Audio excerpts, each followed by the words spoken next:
How's it going, guys? Today I'm going to do a bit of pleaching, and in the garden I have two large lime trees, Tilia cordata.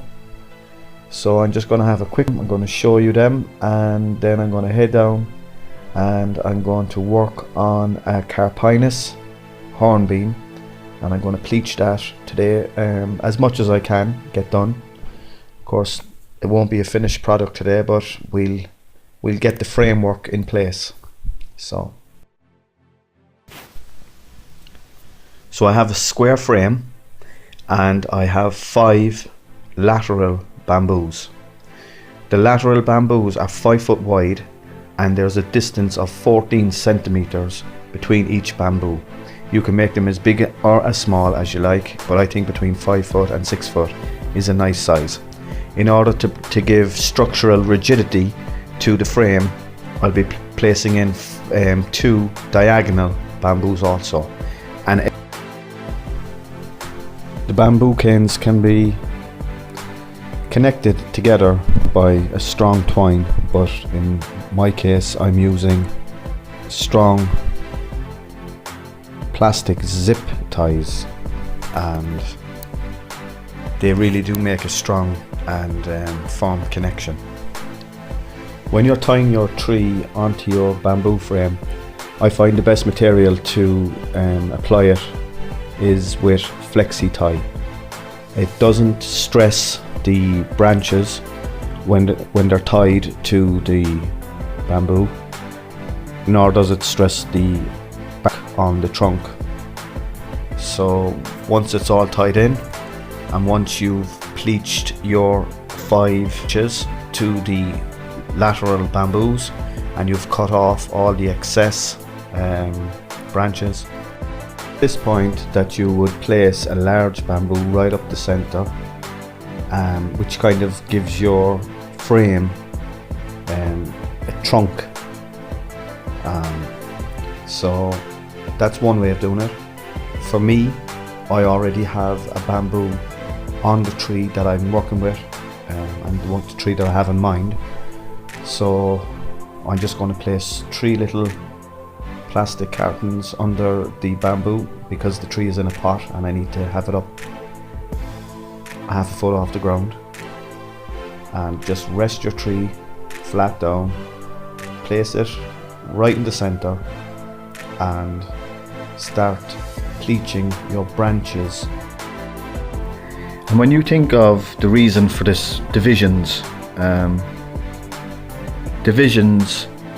at either a boundary or basically in a garden to compartmentalize, there are many ways, I suppose. There's fences, walls, hedges, or in this case trees, and they all come into the equation.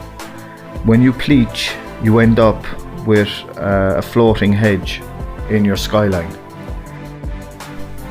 So whether it's color, texture, form, or shade, pleaching is an excellent way to create those designs.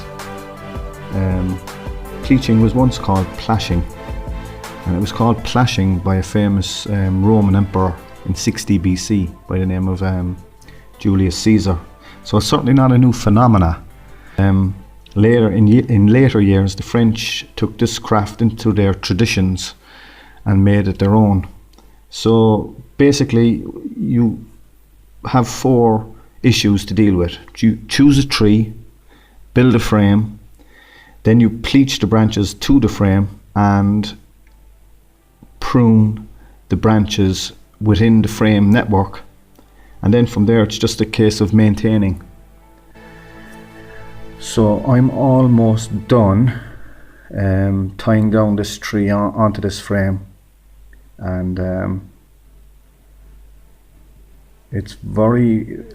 doing a bit of clearance there now, because if I fell there would be probably an immediate CIS investigation launched. Okay, so that's the tree, and it's tied into its frame, and if you went to any garden centre or nursery or went online, you'd find that these trees are very expensive. So all I'm going to do now is just plant it into the ground in a deep hole, and I'm going to secure the ground as well. So you can see all the branches are tied down into the bamboos, and the top branch, which will eventually make the trunk, is only a tiny little nipper, and I'll get up to that there now. It's just tied in, and eventually in one season that will grow to the top. There it is, right there. And then I'll just get 2 more laterals either side from that little growth. So that's it.